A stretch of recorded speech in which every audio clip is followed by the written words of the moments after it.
I'm Bill Boziers. This is the Scizone. And for all the people looking at us on the internet, thank you for joining us. We appreciate you being there and making your information, making the information available to you, and to have you join us each week right here. A lot of email, a lot of questions about this past week. One of the things that has happened, we got a new presidential elect. And that is going to change the country. Going to change a lot of it. There was this week, I was told, astrologically, and some other, you may know more about this than I do, but there was a parallel shift in the universe. And I noticed a change this week, a calmness after the election. The next day, as a matter of fact. Maybe you did too, I don't know.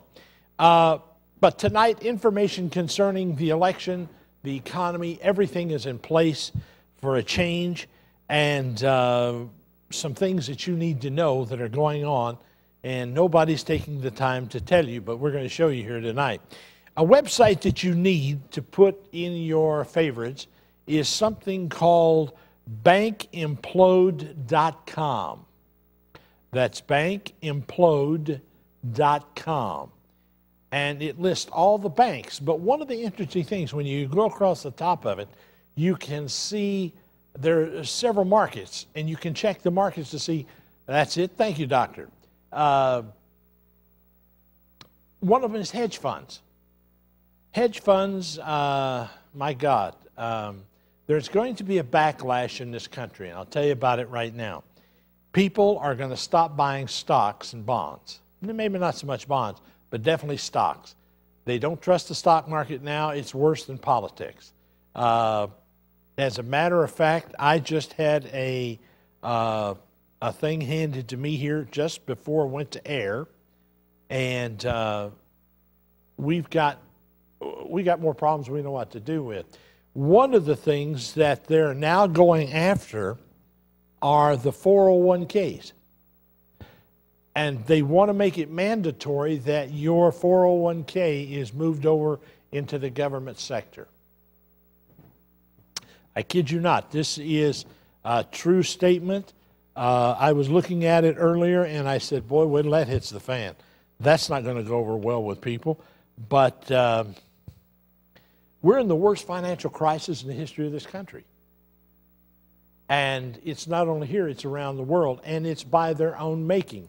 I don't know if you're aware of it or not, but a company called AIG that got into the bailout in the first go-round, I swear to you, this is the truth. I have it right here in front of me. But I'll tell you this, I did not get it from a source in the United States. I had to go to the Middle East. As a matter of fact, I went to Africa, and I found the story. It happened in San Francisco, and it's this. The Market Watch. American International Group, that's called AIG, reportedly is seeking a new bailout. Now, they've already had one. Remember, they're the ones, I believe, and you can correct me if you know this, they had a big party, cost them about $500,000 of your money, reportedly is seeking a new bailout from the U.S. government less than 2 months after the Federal Reserve came into the insurance giant and rescued with about $85 billion. They're already back asking for more. Is there something wrong with this? $85 billion and you want more. Don't worry, you'll probably get it. This is the second time they're going to get into your pocket. Well, Bill, you know, it's like everything else. We've just had to, it's not really that bad. Really? I think it is. The Democrats in the House have been conducting hearings on a proposal to confiscate workers' personal retirement accounts, including the 401ks and their IRAs. It's in the news. and convert them into accounts managed by the Social Security Administration. Now, we all know what a success that is. Every time Congress needs something, it goes over and gets money, puts an IOU in the box. Takes the money out, does whatever it wants to do with it, puts another IOU in there. I'm all for this. I don't care if they do it. But first, pay off all the IOUs that you've taken and put in the box. Maybe I've got the wrong thing about this, but something's wrong. Something stinks in this. They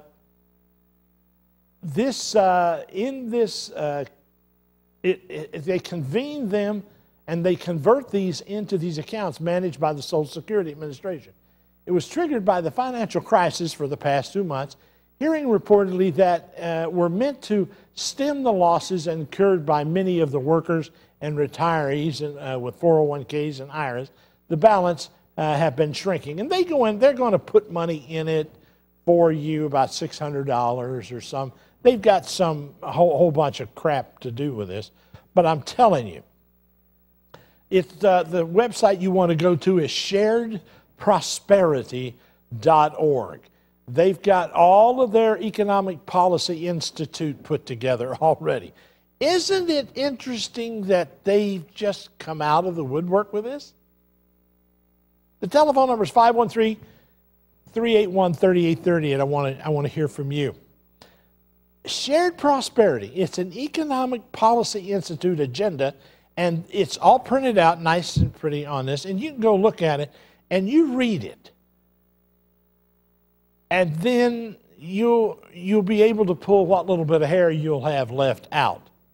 AIG, second time to the well, no telling how much they're going to have.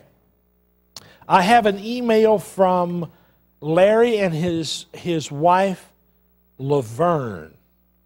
Laverne says, my husband is not too friendly with a computer, but I took the time because we've been watching your show, and we love it. You seem to have your head screwed on right. With the times and the economic pressures that are on everybody, do you have any tips on getting jobs? And if you have a job, any job tips for the job market? Yes, I do. If you're looking for a job and you have to pull your pants up over your ass just to get in the door, you may want to consider your dress. But let me give you 6 points. That's just one I'm throwing in. Laverne, here they are, and you might want to write them down. The biggest problem in job market today, once you get a job, is keeping it, because the biggest problem in that job is other people. Now, this will be based on something very simple.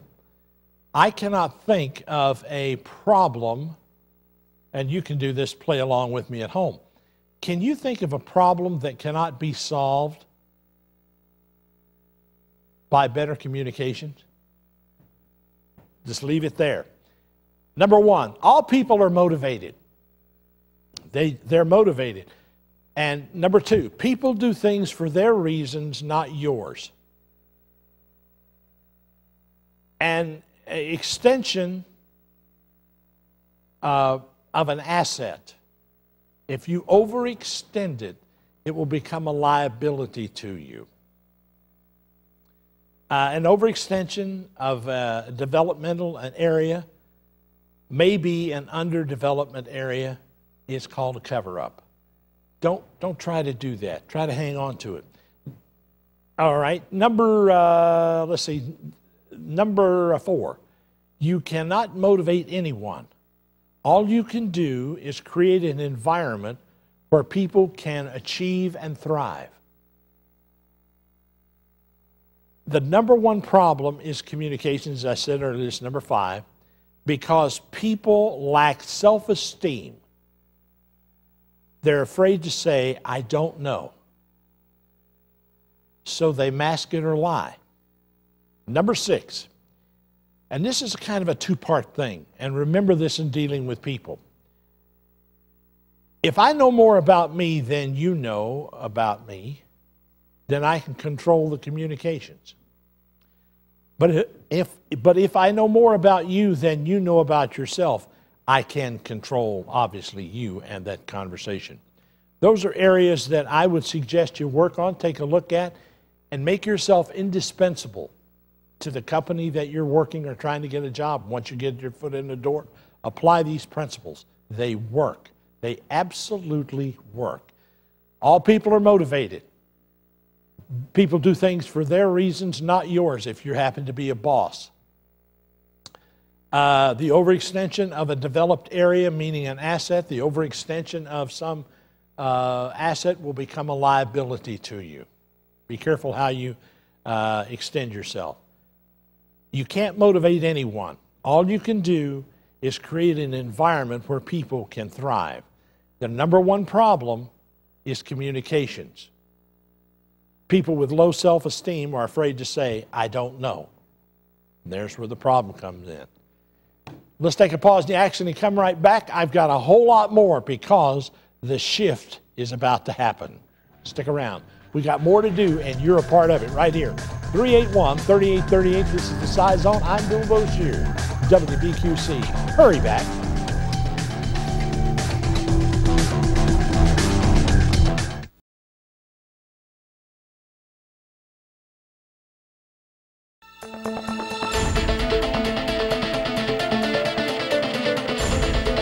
Back in the Scizone, Bill Boshiers tonight. You're my guest. Don't go away. We'll get to you as soon as we can. Let's go to RJ. Are you there, sir? Go ahead. Good evening, Bill. This is RJ. I'd like to know, what do you think about our new president-elect? I'll tell you what. I was asked that question earlier this week. I think everybody won. And let me tell you why. Not just you and I, RJ, but you know those couple of kids that went down to Mississippi a number of years ago and they were killed? Yes, I do. Those kids won this week. All of that is put behind us. Martin Luther King, every person that has ever walked in a parade, ever carried a banner, won. Every person that felt good about themselves won. It wasn't a question of a party this or a party that, or this guy did this or this guy did that. We've got a unification, a coming together in this country, unlike any other time in history. And because of it, I'm going to show you in a few minutes, RJ, a piece of why this shift has happened and why it was time for him. See, I believe whether it had been Obama or whoever it was, change and a chance to change is what was absolutely needed. I'll give you an idea. For the first time since John F. Kennedy, I listened to his news conference the other day, and I sat back in my chair as I watched it, and I thought, you know, this is the first time I've heard anybody in that capacity answer my questions. I think he's way ahead of the game. I just hope to pray that we can get everything up and started, and it's going to take not just him, it's going to take all of us. It's going to take everybody out there getting in line and getting on board with this thing. Now, the election's over. It's time to put all that rhetoric away. It's time to get on with it and fix this country. We don't have time not to. And you'll see in the next segment what I'm talking about. We don't have time. Yes, sir. I will be listening, and I totally agree with you because the election is over with, and I think the country as a whole, we have to just recognize that, hey, we have a new president-elect, and we have to be behind him in order for things to be turned around. That's right. It's up to us, not him. That's correct. Now, we've got some power under us, and we'll get into how to use that power shortly. Anyway, RJ, I appreciate your call. Thank you for being there, my friend. I thank you. You got it. Let's go to Brian. Brian, you're on the air. Hey, Bill. Great show. I try to catch it every week. Appreciate you, sir. Thank you. Hey, of course, you know, being this right after the election, and we love conspiracy theories, I have a couple of dots to throw out, and maybe we can connect the dots and absolutely see what's going on here. Thing number one, the price of gas wrecked our economy. Thing number two, anytime the economy's going down the drain, the Democrats always win if it's an election year. Thing number three, who controls a lot, has a big influence on the price of gas? Well, gee, maybe OPEC. And, gee, who would want our troops out of the Middle East? Maybe the Middle Easterners like OPEC and Iran and Iraq. And boy, some dots there. I like all those dots. Go ahead. You're doing fine. And so, you know, look at the price of gas right now. Gee, it's dropped down to like, you can get it for $1 out in Indiana now. Well, I've got it. I've cited it coming in tonight at $1.89, $1.90. Yeah, and out in Indiana, some guy was having a sale for $1. It was on the news. Well, my point is this. You notice it happened back in the 70s. I don't know if you can remember this or not. Yes, I do. We had a gas crunch, and everything was going along, and we just couldn't get any gas. And somebody said, well, hey, why don't we turn to this ethanol and get this other stuff in here, and let's do something about that. Price dropped. Magically. Interesting. Just went off the chart. That was it. We had all the oil we could get. Now it's back doing that, and we said, hey, screw it. Take that oil and put it where the sun don't shine. Start that ethanol plant up over there and get that coal ready. We're going to gasify that coal. And oh, by the way, you get ready to build some cars because we want battery operated cars. And when all of this collectively started happening, hell, the price dropped out of the sky. Well, the people who control the little faucet handle probably had a lot of influence. Exactly. I'm going to tell you something else. Ford and General Motors are going to go to the well just like the AIG did. And can we get some money? We didn't sell any cars. No, because you're building boats, you moron. Exactly. Well, and the point I was trying to make, though, is that the people in the Middle East want Mr. Obama in there so that they can have our troops out of there. I think they ought to get him out. I don't want him. Hell, I didn't want him there to start with. And nobody else does either. The point is, when all of this begins to unravel, and it already has, it started, they're going to, well, they've got to relook at their budget. That's the Middle East. We're going to look at our budget because we're just not going to make the money we thought we would. Well, isn't that tough? I'm tired of bailing out banks. I'm tired of paying for insurance companies. Absolutely. I'm tired of paying for General Motors and these guys to build big SUVs and gas hauling. If they can't be profitable, they don't need to be in business. Go out of business. Just leave the day. Oh, well, what about all those people out of work? Let me tell you how to correct it. Well, how many people did they put out of work that they used to take care of the horses when they first started making cars? You know what? That's a hell of a thought. Hell of a thought. And look at the glue factories went in overtime. Exactly. Now, and here's one little point about we need a change. You know, nuclear weapons make a real big change, but it may not be really a good change. I know what you mean. You're absolutely right. Big change, not necessarily a good change. All right. I really appreciate it, Brian. Thank you for being there, sir. One quick point. I couldn't vote for Obama because I couldn't in good conscience vote for someone who's okay with killing kids. Last point. I appreciate it. Thank you, sir. Okay. Let's go to a break. We'll be right back. Don't you go away. It's by the way, jump in. 381-3838. We're on a roll tonight. Don't take your seatbelt off. Stick around. 381, area code 513. 381-3838.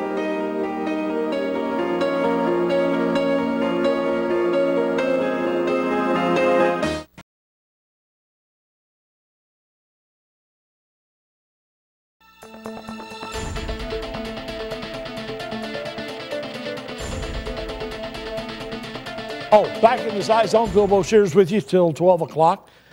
Pardon me. Let's go right back to the phone. Let's go to Dave. Dave, you're on the air. Doing well, sir. Thank you. Just trying to keep in line with Brian, our last caller, a conspiracy theory. We really have the wool pull over our eyes on November 4th. The reason I say that is not Obama or even McCain. It has to do with a gentleman named Michael Alix, A-L-I-X. For your viewers out there who may not know, that was a gentleman who was elected on November 4th as the new Chief Risk Financial Officer for the Federal Reserve. Oh, yes, yes. And prior to that, he was a gentleman in charge of Bear Stearns, which we now know went under. That's right. You are right. Absolutely correct. And then prior to that, he was J.P. Morgan. He just seemed to hopscotch ahead of the downfall. Yeah. He'll probably have a job next week at AIG when they get that second dole. He'll probably be in there with them. Anyway, I appreciate your astuteness. You're really on top of it. Dave, there is something you need to go look up because you're already locked the dots. Go look up something called P-Tech, T-E-C-H. Okay. P like Paul, Tech. Just go look it up. Okay, we'll do. And what you're looking for is a subnet. Look what you find. Let me know what you find out. All right, and let me ask you one more question. Sure.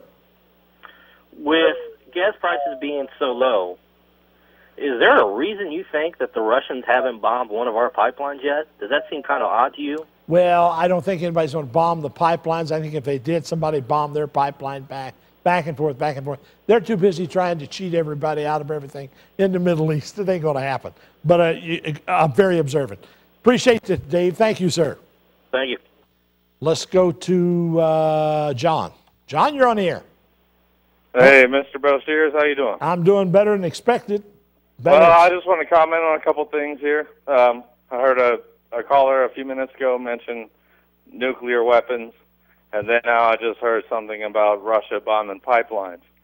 And I just want to know what your view is on the fact that the Russians have known since the end of World War II and until now that no matter what, every day they always ask themselves if they can take us, and they always have to say and realize that they can't.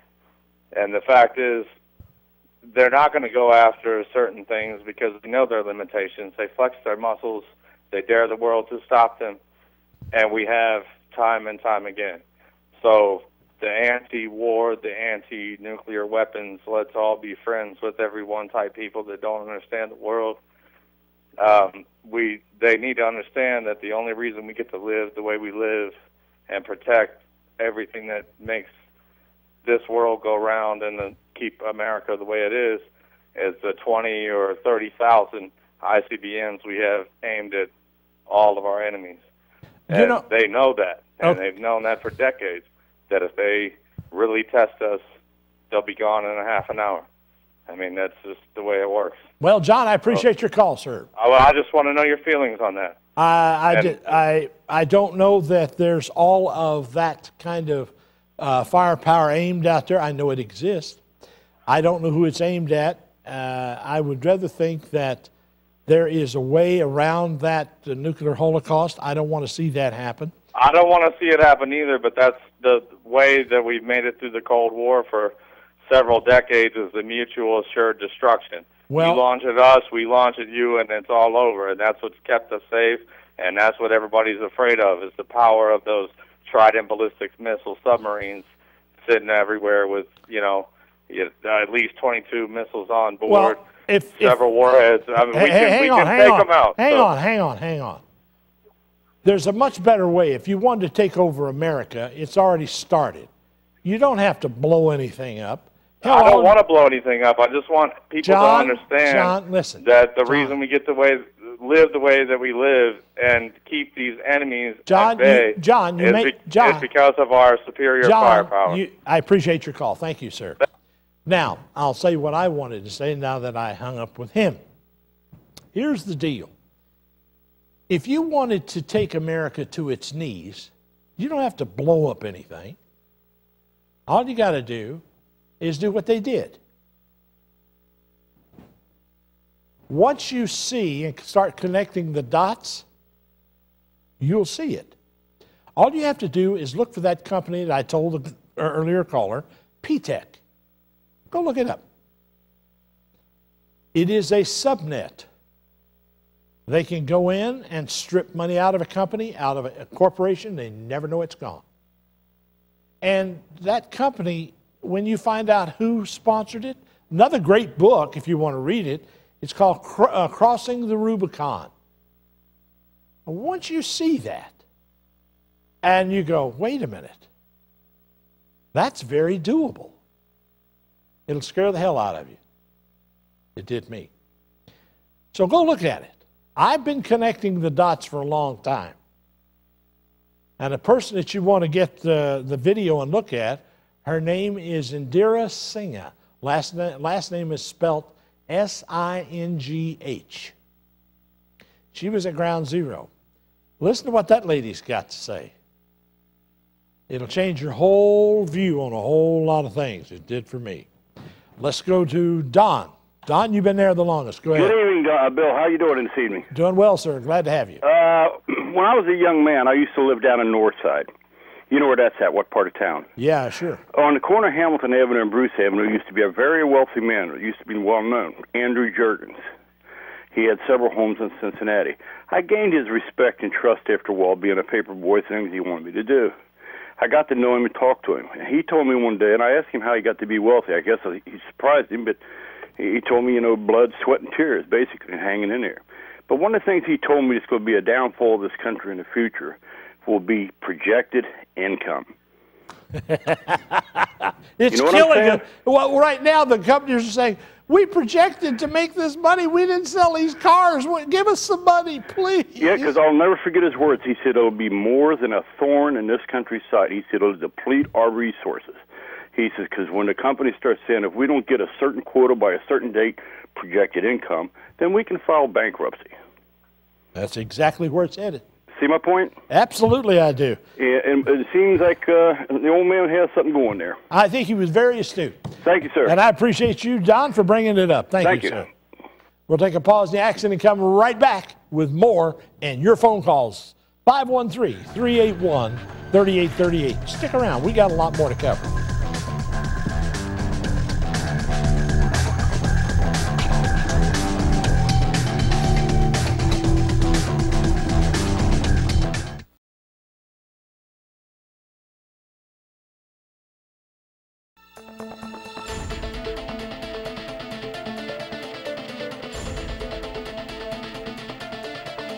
Somebody just called in and wanted to know, what do you do if you got more than $250,000 in the bank? Supposedly, it will be covered if something was to happen to the bank. What you need to watch for is bank imploding, IMPLODE.com, bank implode. And you can take a look at some of the banks that are at risk, but you can also look at a lot of hedge funds. Break it up, put it in two different banks. If you've got more than $250,000, I think it's just 200. I don't know that it's been passed yet. It'd be nice if it was 250,000. I think it's up to still 100,000. I could be wrong, but maybe we'll find somebody who'll put that out. Derivatives that are killing the market and killing this is what they're selling to the government. There's so much about this that is so corrupt. We're buying paper that they created that was junk to start with. It's called derivatives. And now they're going, oh, woe is me, oh, woe is me. Let me tell you how bad oh, woe is me is. The derivative market right now is worth $516 trillion.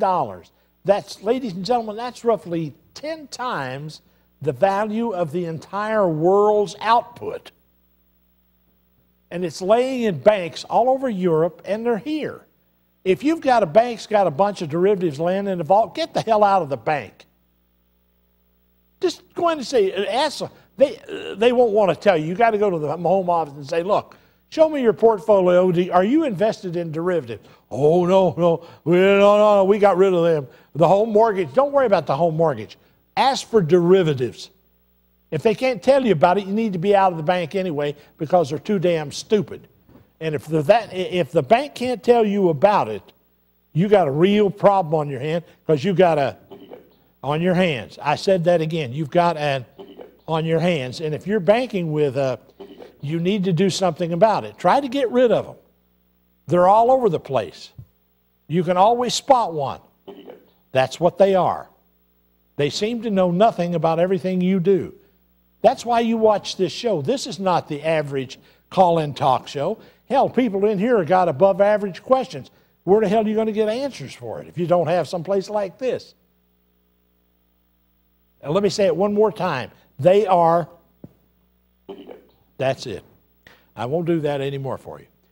Let's go to somebody been standing by as long as it's Ken. Ken, you're on the air, sir. Go right ahead. Let's go to somebody been standing by as long Ken, you're watching the television. Stay abreast of me. Ken, you should have stopped watching television and started listening. When you get online, stay online. Turn your television down and get. Now, Ken, if you can get back in, there's a line open. I'm going to move on. Let's go to Gilby. Gilby, you're on the air. Hey, Bill. You were talking a minute ago about gas prices and how the gas prices have come down and everything. Yes. I was watching Lou Dobbs' show a while back, and he was talking about how over in Europe, how the gas prices are, and how 89% of the people over in Europe either drive a 4-cylinder or a 6-cylinder. The rest of them drive V8s. Well, over here in this country, roughly about half of the population here in this country drive V8s. Gilby, I have a car right now. I get 25 miles to a gallon of gas around town. When I'm out on the road, I get 32 miles, 33 on the open road. If General Motors would build a car like that and Ford would build a car like that, there wouldn't be any problem. They wouldn't be have to coming to you and me to bail them out. I have no sympathy for these, what shall we call them? That's what they are. If they had just taken the time to follow the technology, not this bull crap. Let's hang some chrome on it. Oh. Well, Bill, my whole point of this is it's not the gas prices. It's the markets. The markets are manipulated on Wall Street to jack the prices up to socialize us. Of course they are. It's called daisy chaining. I don't know if I'll ever drive a 4-cylinder or 6-cylinder. I've always drove V8s. I do. Right. I do. A lot of people I know get by on 6 and 4-cylinder. What the hell's wrong with that? As soon as they start building, I'm not talking about a cracker box. I'm not talking about a little bitty, like a shoe skate. I'm talking about a full-size automobile that gets 32 to 33 miles a gallon of gas out on the open highway. I'm not talking about pie in the sky. It's here right now. Yeah. And as soon as Ford and Chevrolet and all the rest of them quit screwing around and worrying about I've got to make some more money and start building cars, and I defy you to go down to the Ford dealership or Chevy dealership and buy a hybrid car. Just go down, ask if they got one for sale.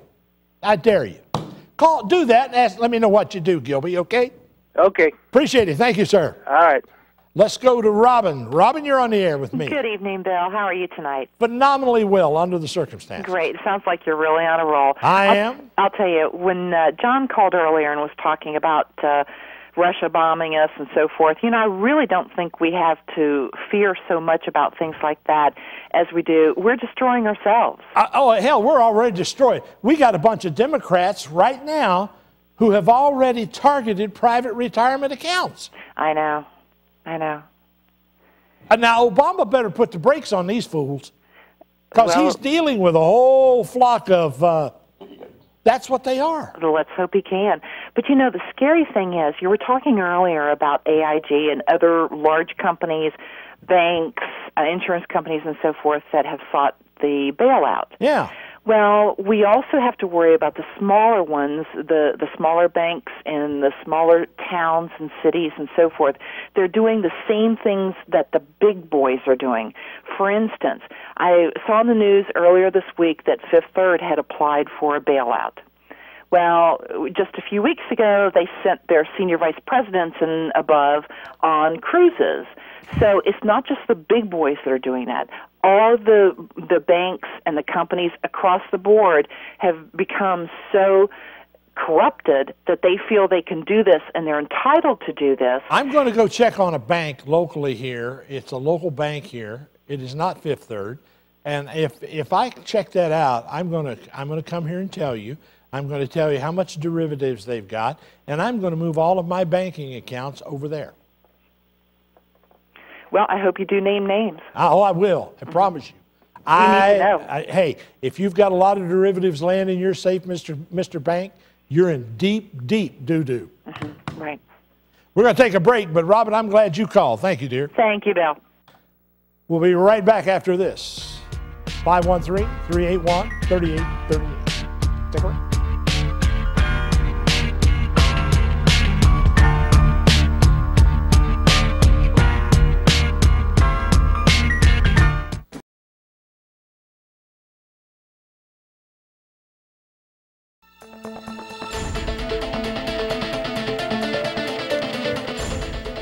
Back in the Scizone, Bill Boshears with you to 12 o'clock. Let's go right to the phones. Let's go to Norm. Been there the longest. Norm, thank you for being there. Bill, have you heard of the Illuminati? Yes, I have. Well, that's one of the most dangerous organizations in the world, and they've been after us since the 1800s. Yes. Well, I think they've infiltrated everything with the daggone government. Well, that doesn't surprise you, does it? No, it doesn't. Kind of explains why we got all those, what did I call them? Idiot. In there. Yeah. Well, like I said... Well, better yet, Norm, how do you propose to get them out? What, the Illuminati? Yeah. They're too darn big. There's no way that you can get them out. Well, then what are we talking about this for? Well, they need to do something about What it. do you think they ought to do, Norm? Shoot them? Huh? What do you think they ought to do? Shoot them?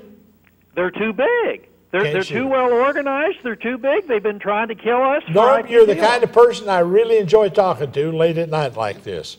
Yep. You bring up these problems. I've got no answer for them. You have no answer for them. Do you realize how many people you're going to keep up all night are going to worry about this now? Well, tell them to look it up. They should be worried about it. Should be. Well, Norm, thanks for the call. I appreciate it. Bye-bye. Let's go to Tim. He knows what's going on. Tim, are you worried about the Illuminati, if anybody? Oh, not really. Nor am I. Go right ahead. What's on your mind, Tim, if anything? Oh, okay. Obama. All right, he still has to show his paperwork. You know, if it were you and me, you know, who went to court and we defied the court, we would have warrants after us. Tim, he's doing this with federal court. So what's the deal? Tim, I don't know. I do know that he is a president-elect, and I think he's going to have to answer all of those charges, or somebody in the Democrat Party is going to have to answer them. I hope how soon they do. I'd like to get it over with, one way or the other. Well, you know, it's just not right. I mean, even with all illegal aliens... Of course it's not right. Hell, everybody knows it's not right. The point being simply, it should never have happened in the first damn place. Thank you very much. Thank you, sir. You are a very wise man. Thank you. Now let's go back to John. You're there again. Go ahead. Hello, John once. Yeah, Bill, how you doing? Go ahead, sir. Sorry, I'm calling back. I wanted to respond. Somebody had called in, and it sounded like before when I was calling that I was thinking that the Russians are going to come over here and bomb us or something like that. That's not what I was saying. I just wanted to make the people that are listening, I wanted to make them understand the fact that no matter what is going on in the world and all of the people's fears of Armageddon, the things that you were thinking I was talking about, those have been they are being prevented right now and have been prevented for the past 50 years, maybe since the early 1950s when the Russians detonated their first nuclear weapon. Okay. And so all I was trying to get across is the fact that when it really comes down to it, and they say our military is stretched and we can't handle Iraq or Afghanistan and things like that, people need to remember when we dropped 14 million troops into Europe and Asia to handle World War II, and we had 100 million less people in this country, and the whole world came together. Women were building bombers and planes and weapons while the men were fighting. They need to understand that we have weapons that have kept the world at bay for 50 years. Hold on. We've got a whole different dichotomy of war now. It's a different kind of war. It's a different kind. You've got the military-industrial complex fighting the wars. They go out and start the damn things, and then they go to Congress and say, here's some weapons, help that. Well, I understand what you're trying to say, and I know we are the biggest weapons dealers on earth through the Carlyle Group and other organizations. I understand how all that works out. I've seen the Pakistani military bases with F-16s as far as you can see. I know how that works out, but I also know that the world will test us to a certain extent, but they will not and cannot get away with testing us beyond something like 9/11 without an absolute destruction. And they know that, and the Soviets knew that, even though they had enough to wipe out the world. John, it's way past that they now. knew that forever. That's how the Cold John, War, every single day the Cold War was fought. John, I appreciate in the call. the war rooms of talking whether or not each John, other I could appreciate take the each other. call. I appreciate the call, John. Thank you. Our weapons and our power. You just won't listen. Damn it, this is my show. Give me a chance to reiterate, please. That means to answer. No, I don't want to talk to him a third time. Not tonight. Sherry, you're on the air. Thank you for being there. Hello, Cheryl? Hello? Yes. Hey, Bill, I'm not an empty-headed person, but I tell you what, I'm just calling to lighten the load a little bit. Oh, honey, hurry. I just wanted to let you know it's a pleasure to see you and talk to you again. I've talked to you about 3 or 4 times, and everybody tonight's just so worried about everything. Let's just lighten the load and have everybody have a little bit of peace. I think you're right. Thank you, Sherry. Have a good night. Sleep tight. See you next week. I'm Bill Boshears. Take a pause in the action right here. Be right back with more of you right here in the Scizone. 381-3838.